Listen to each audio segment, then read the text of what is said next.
Mesdames et messieurs, bonjour. Bienvenue sur votre plateau des livres et des lettres. Nous sommes samedi et voici qu'il est 11 h à Cotonou. On va parler de cet ouvrage-là, en cette fin de matinée, avec son auteur qui est avec nous. Il s'agit de Rustic Kodobo.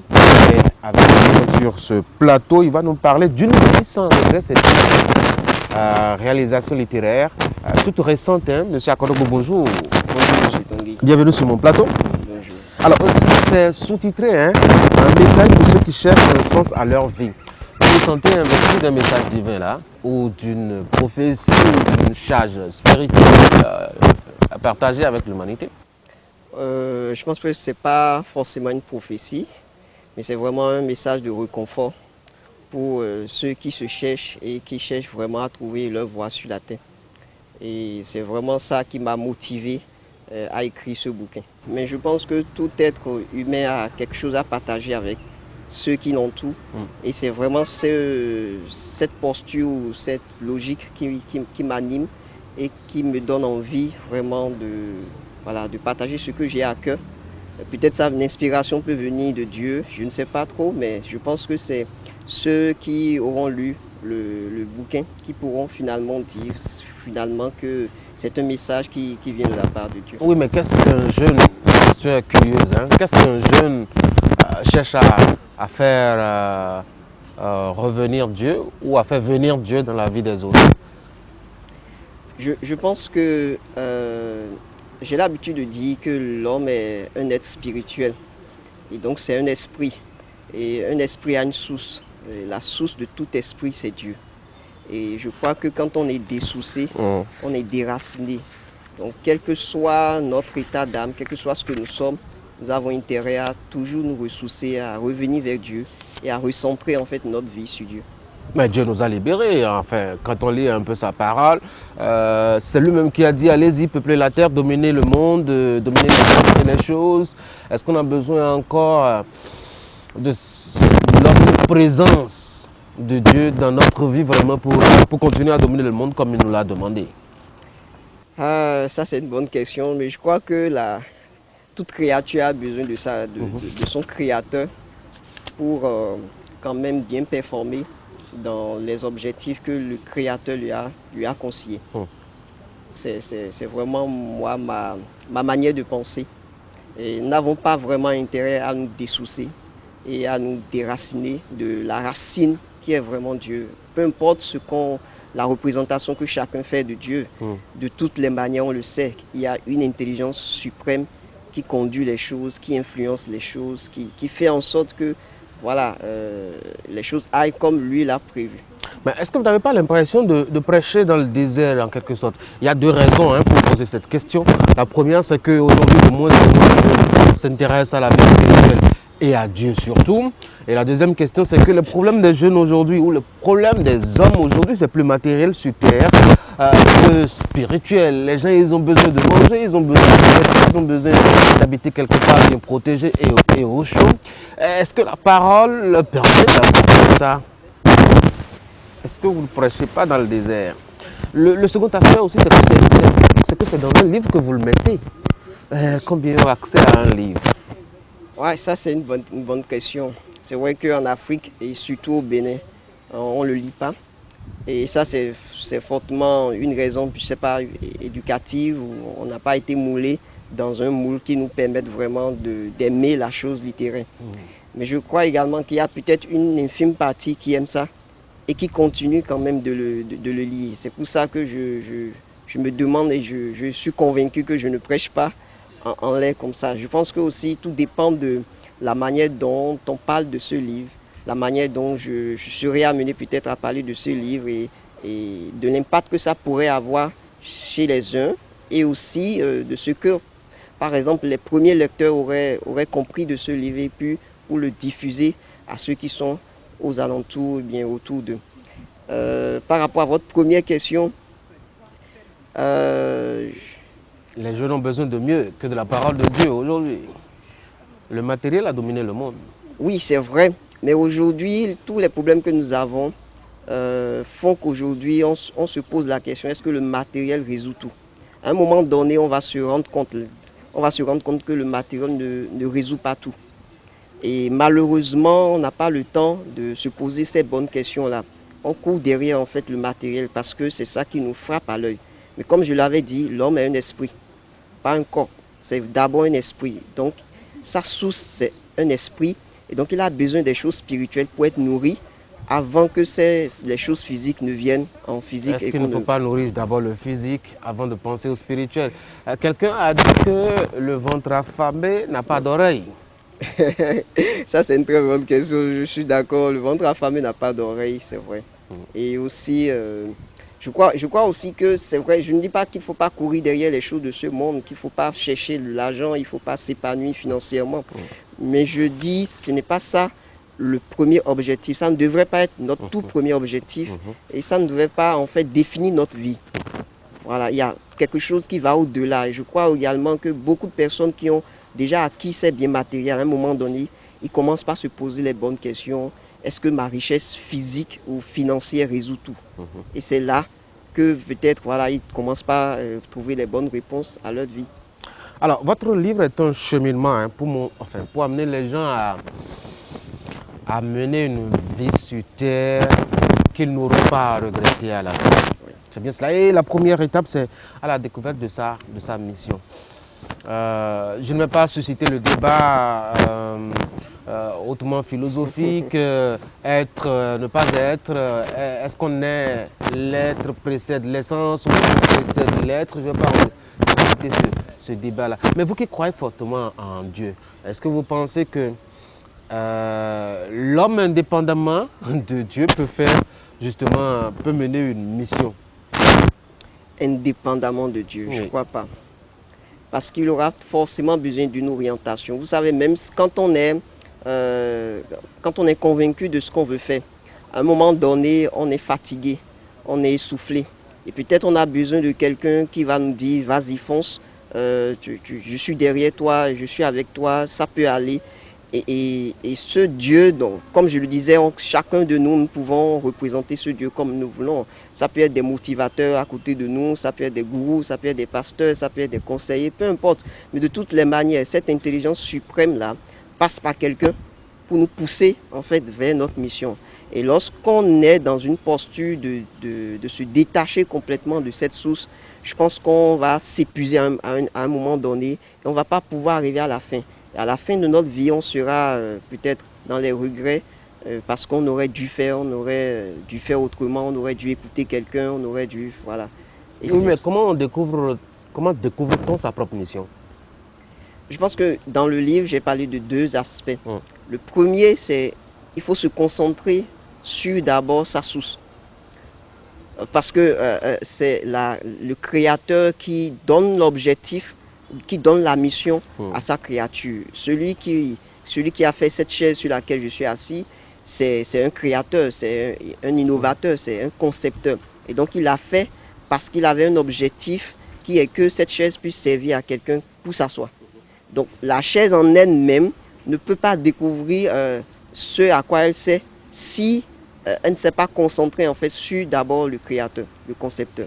Et le deuxième aspect que j'aborde, c'est lorsqu'on se concentre également sur soi-même, parce que nous avons une forme, nous avons peut-être une beauté, nous avons une capacité, un talent, un don. Toutes ces choses-là définissent à peu près, bien, nous aident en fait à bien voir notre mission. J'imagine quelqu'un qui sait parler en public, qui est très convaincant, qui parle librement et dont les gens en fait l'écoutent simplement, sans rien.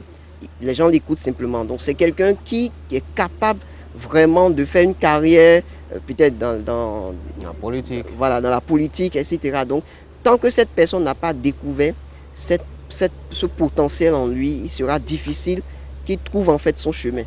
Mais il nous arrive de découvrir nos potentiels qui ne correspondent pas forcément à nos ambitions, qui ne correspondent pas forcément à ce que nous sommes nous-mêmes. Comment est-ce qu'on conjugue tout ça? Je crois que normalement, c'est vrai, il y a nos ambitions, il y a ce qu'on veut. Il y a également ce dont on est capable de faire. Il y a également ce que les gens disent que nous pouvons faire. Il y a également il y a plein de choses qui interagissent. Il faut qu'à un moment donné, l'individu que nous sommes, on s'asseye et qu'on fasse la résultante de toutes ces choses-là. Parce que ce qui est clair, quand on va se poser ces bonnes questions, on va trouver un fil directeur.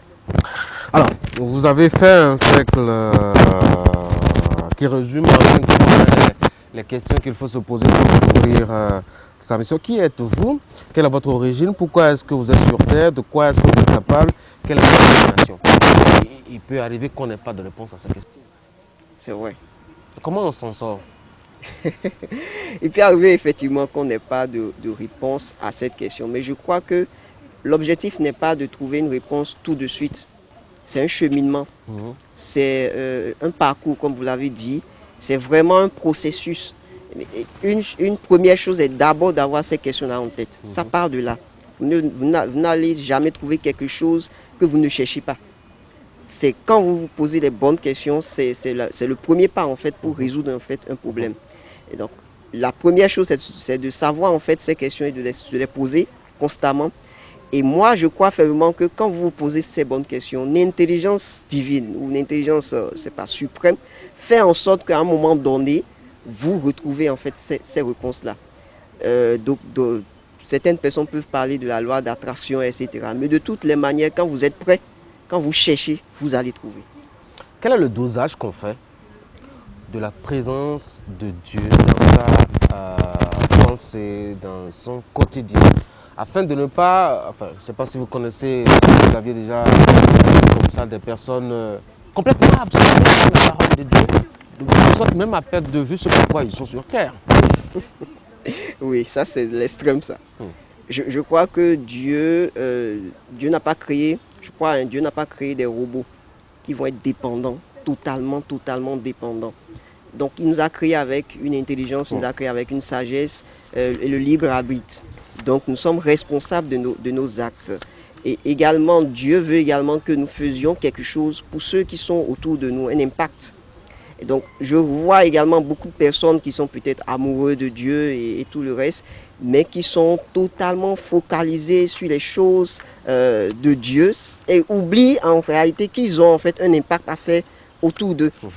Ils ont des problèmes des problèmes à résoudre autour d'eux. Donc l'idée n'est pas de dire voilà, moi je me colle à Dieu, j'attends Dieu. Non, l'idée est de dire ok, dans tout ce que je suis en train de faire, il faut que je fasse ça pour que ça glorifie Dieu. Et donc ce que je fais, c'est quoi? C'est d'impacter en fait ceux qui sont autour de moi, parce que Dieu également est intéressé par l'influence qu'on a sur les autres. Et c'est ça le plus important. Quelle est l'influence que nous avons sur les autres? Est-ce que nous arrivons en fait à inspirer les autres à travers nos actes? Et c'est comme ça qu'on dit oui, celui-là, il vient de Dieu, effectivement. Et vous proposez une fiche qui est quand même un guide de découverte de soi en plusieurs questions. J'avoue que c'est intéressant, c'est véritablement un livre de découverte de soi et de leadership qui permet quand même au lecteur de se tenir lui-même par la main et d'évoluer un peu sur la terre de façon mieux éclairée. Dans la deuxième partie, c'est intitulé Accomplir sa mission de vie. Quand on l'a découverte, c'est un autre enjeu que vraiment de l'accomplir, cette mission-là. Quelle est la qualité ou le point essentiel premier à partir duquel il faut partir pour la répétition, arriver à concrétiser sa mission? Le point essentiel. Le premier point essentiel. Je dirais que la plupart du temps, ce à quoi on est destiné, la plupart du temps, ça va en contradiction avec toute notre propre ambition, la plupart du temps.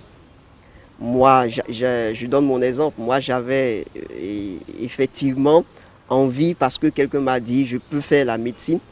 Mais en réalité, à un moment donné, quand j'étais sur ce chemin-là, je me suis rendu compte que non, je ne pouvais pas.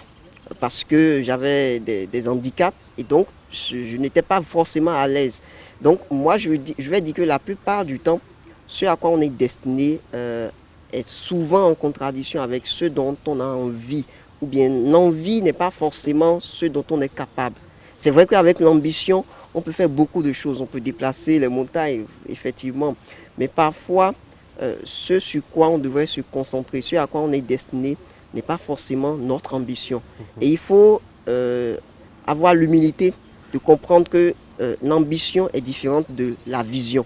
La vision, c'est vraiment le rêve qu'on nourrit. Ce n'est pas forcément de l'envie, ce n'est pas de la convoitise, mais c'est ce que nous voyons que nous serons demain. C'est ça une vision que nous avons. Et cette vision-là peut ne pas coller vraiment avec notre ambition. Mais à un moment donné, il faut laisser de côté cette ambition-là et épouser en fait cette vision avec foi et faire en sorte que cette vision puisse être réalisée. Et je crois que c'est le premier départ. Quels sont les écueils sur la route? J'ai pas bien Quels sont les écueils, les problèmes éventuels ou la plupart des problèmes qu'on rencontre souvent dans l'accomplissement de cette ambition? Ah oui, très souvent, comme je l'avais dit, hein, on est fatigué. Fatigué parce qu'on n'a pas une motivation derrière, on n'a pas un motivateur, on n'a pas quelqu'un qui va nous conduire, va nous prendre par la main. Parce que parfois, le chemin par lequel on doit passer, c'est un chemin, peut-être qu'on est seul sur ce chemin-là et personne n'est encore passé par ce chemin. On est obligé d'inventer des choses. Et sur ce chemin, on est obligé d'avoir quelqu'un comme un mentor, forcément, qui va nous dire on fait ça de telle manière, qui va nous conduire, qui va nous inspirer et qui va nous aider en fait à bien faire ce chemin-là. Une autre chose, c'est qu'à un moment donné, même ceux qui sont autour de nous ne croient pas en nous. Quand on rêve de quelque chose, quand on a une vision, on sent que oui, Dieu nous a appelés à faire quelque chose, à faire un impact. On se rend compte qu'en fait, les premières personnes qui ne croient pas en nous, en fait, ce sont nos parents, ce sont nos frères, ce sont nos sœurs, parce qu'ils ont vécu avec nous, ils ont grandi avec nous, ils connaissent nos incapacités. Mais en fait, ce qu'ils ne voient pas, c'est le potentiel qui se cache en fait en nous. Ils ne voient pas ça. Et du coup, ils ne croient pas en fait à ce qu'on est capable de faire ou bien à ce que Dieu est capable de faire au travers de nous. Et donc, il faut avoir beaucoup de détermination pour fermer les oreilles par rapport à tout ce que voilà, notre environnement nous dit et pour foncer. Et c'est vraiment ça que chacun de nous on doit faire. On doit se concentrer sur notre vision et pas forcément écouter les mauvaises pensées ou les mauvaises paroles qui nous tirent en bas. Il faut vraiment être de bonne compagnie avec des gens qui vont nous étirer comme des mentors, comme des conseillers. Voilà. C'est beaucoup de choses. La mission, c'est Dieu qui vous la confie. Peut-on s'y opposer, consciemment ou inconsciemment? Bien sûr, on peut s'y opposer parce que, comme je l'avais dit, je pense que l'homme n'est pas un robot et Dieu ne manipule pas l'homme. Je crois que Dieu nous a donné quelque chose en nous, une intelligence, un libre arbitre. Et demain, nous serons responsables de nos actes. Ça, c'est ma conviction. Je crois également que beaucoup de personnes ne vont pas forcément partager la même conviction. Mais moi, je crois qu'on est responsable de nos actes et Dieu ne nous impose rien. Il nous suggère des choses, il nous propose des choses, mais c'est à nous de faire ce choix. Et c'est sur ces choix-là qu'on sera à peu près évalué après. Et donc, il est possible de rejeter en fait ce choix-là consciemment parce que on regarde le regard des autres. Quand je vais laisser ce que je veux faire et tout le monde croit que je vais faire ça et puis je vais m'accrocher à ce que Dieu me demande de faire, qu'est-ce que les gens vont penser de moi? Oui, mais à quel moment sait-on que voici ce que Dieu préfère à nous, enfin pour nous, que c'est autre chose que nous faisons pour nous-mêmes et pour notre plaisir? Je crois que cette conviction, elle est intérieure. Il y a des choses qui ne s'expliquent pas. Il y a des choses qu'on ressent en soi. On se lève, on sent que oui, on est appelé à ça. Et puis, il y a un feu qui brûle en nous. Un feu vraiment qui brûle. Et même si on te demande de l'expliquer, tu ne pourras pas l'expliquer. Si tu sais ce feu-là, vas-y, fonce. Continue ton chemin parce que ce feu-là, personne ne le verra si tu ne le manifestes pas. Et donc, il faut vraiment être convaincu de ce qu'on veut faire à l'intérieur de nous. Et je crois que la conviction intérieure est la première des choses. Parce que pour ceux qui lisent la Bible, on va dire, Dieu parle tantôt d'une manière, tantôt d'une autre. Et la meilleure manière de Dieu de parler, la meilleure manière pour Dieu de parler, c'est de nous parler à nous, à l'intérieur de nous. Et c'est quand on ne croit pas que peut-être Dieu passe par, je ne sais pas, quelqu'un qu'on peut appeler un prophète qui viendra nous parler. Mais en réalité, si tu es connecté et que tu as cette conviction, tu n'as plus besoin de prophète, tu n'as plus besoin de confirmation de la part de qui que ce soit. Tu reçois et tu es convaincu et tu fonces. Et comment Dieu nous regarde quand nous n'avons pas accompli sa mission? Ah, il nous regarde comme un gâchis. J'imagine que si vous avez un enfant, vous rêvez de quelque chose pour l'enfant. Vous avez tout planifié pour cet enfant-là et que finalement, l'enfant bafoue en fait votre autorité, il bafoue tout ce que vous avez prévu pour lui et que finalement vous regardez la fin de la vie de cet enfant, vous allez vous dire, cet enfant a gâché sa vie et finalement vous aurez de la peine pour cet enfant. Et c'est la même chose qui se passe dans le cœur de Dieu. Quand quelqu'un n'arrive pas à réussir sa mission, Dieu ressent de la peine. De la peine pour la personne, mais de la peine également pour lui-même. De quoi tient compte Dieu pour vous confier une mission? Suis-je obligé d'être content de faire ce que Dieu m'a confié comme mission, ou est-ce que je n'ai pas le droit aussi d'être heureux en optant pour d'autres missions autres que celles que Dieu m'a confiées? Quand une créature est destinée pour quelque chose, quand vous ne faites pas ce à quoi vous êtes destiné, vous n'êtes pas heureux. Le bonheur, comment ça se fait? Je crois que le bonheur, c'est de faire ce à quoi on est appelé. Le couteau, c'est à couper. Si un couteau n'arrive pas à couper, ce couteau est malheureux.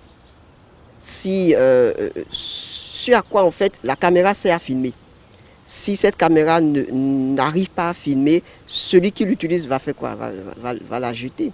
Donc c'est juste pour dire que le bonheur, pour moi, la définition du bonheur, c'est de faire exactement ce à quoi je suis appelé sur cette terre. Et peu importe si ça peut me procurer de la joie ou pas. Pour moi, le bonheur, c'est est-ce que j'ai fait ce que je dois faire? Oui, je l'ai fait. Ah ben, il y en a qui vivent l'enfer en faisant justement ce qu'ils doivent faire. Je ne crois pas qu'on puisse rester malheureux si on fait ce à quoi on est appelé. C'est impossible de rester malheureux. C'est à moins que la personne dévie complètement du plan initial. C'est en ce moment-là qu'il est dénaturé. Quand nous enlevons en fait le poisson de la mer, il suffoque. Et c'est ça le malheur. Mais quand le poisson se retrouve dans l'eau, il est dans son marigot, il est dans son environnement, il est heureux, il est épanoui. Il ne s'efforce pas pour nager. De la même manière, quand l'oiseau se retrouve en l'air, dans le ciel, il est très heureux parce qu'il est né pour ça, il a été conçu pour ça. Donc normalement, quand quelqu'un fait ce à quoi il est appelé, je crois qu'il n'y a pas de raison pour qu'il soit malheureux. On a découvert le Christ à la veille de sa crucifixion sur la montagne, se plaindre. Il a fait, oui, se plaindre dans le sens où il disait, parlant à son père, oui. Père, Père, pourquoi tu m'as abandonné? Mais 3 jours après, puisqu'il a fini d'accomplir en fait cette mission, 3 jours après, on l'a encore revu. Dans sa félicité, dans sa gloire, pour ceux qui y croient, bien sûr. Donc c'est pour dire que, en fait, chacun peut-être a sa définition de bonheur. Mais pour moi, je crois fermement que l'homme est heureux si vraiment il sert à quelque chose. Et servir à quelque chose, c'est être utile. Être utile, ça veut dire qu'on a une mission qu'on a accomplie et cette mission-là a permis à des personnes autour de nous en fait, d'être influencés positivement et de rentrer également, eux, voilà, dans la deuxième partie, vous aviez dicté 15 principes pour accomplir sa mission. C'est au hasard, le chiffre 15? Peut-être c'est au hasard, mais je n'ai pas tenu compte du chiffre. C'est au hasard, je crois. On pourrait trouver plus que ça. Quelle est la réception que vous attendez de cet ouvrage? La réception. Je voulais vraiment que les lecteurs ne pensent pas que c'est juste un livre qui est destiné aux chrétiens. C'est pas du tout ça. Je pense que la question de la destinée, la question de la mission... Il est fortement inspiré par les paroles bibliques. Évidemment, bien sûr, parce que bon, c'est le background, voilà, c'est la source dans laquelle je puise. Mais je crois également que ces principes-là, au-delà de la Bible, au-delà de ce background-là, c'est des principes universels. Absolument. Et c'est des questions que tout un chacun de nous, on doit se poser. Et il ne faut pas qu'on se les pose à 60 ans. Parce que peut-être on n'aurait pas la force qu'il faut pour encore faire beaucoup plus. Et donc, du coup, moi, je veux vraiment que ce livre soit très réceptif, que les jeunes soient très réceptifs par rapport à ce bouquin-là, parce que c'est le moment, en fait, de se poser ces questions pour quasiment, en fait, réorienter sa vie et sa destinée sur Terre. Une vie sans regret, c'est vraiment accomplir sa destinée sur Terre, accomplir vraiment votre mission de vie. Et quand vous l'accomplissez, c'est clair que même à 1 minute de votre mort, vous serez complètement sans regret. Et heureux. Et heureux.